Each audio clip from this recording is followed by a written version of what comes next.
This time tip covers some rotation methods that can be helpful but may be lesser known. So normally if we middle mouse and hold and rotate, we're rotating in all directions. But if we come to the bottom of the graphics area and we middle mouse, notice the cursor changes to a rotation about a vertical axis, and the status bar there, or the Q line, shows rotating view about Y. So now if I move my mouse, I'm just rotating about the vertical axis of the screen, or the Y axis. Same thing if we come over to the left side, middle mouse, notice the cursor shows rotation about a horizontal axis. Now if we move our mouse, we're rotating about a horizontal, and notice in the Q line it says rotating view about X. And then that's the same if we go to the right side of the graphics, we'll be rotating about X.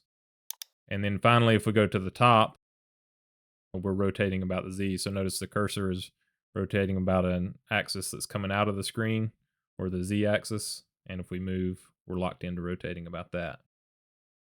So that's rotating about kind of screen axes.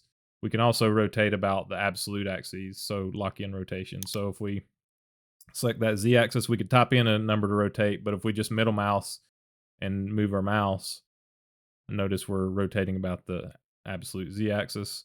If we select the X axis of the view triad, it's about that X axis, or the Y, it's about the Y. So there's some view rotation methods that can be helpful, but maybe less known.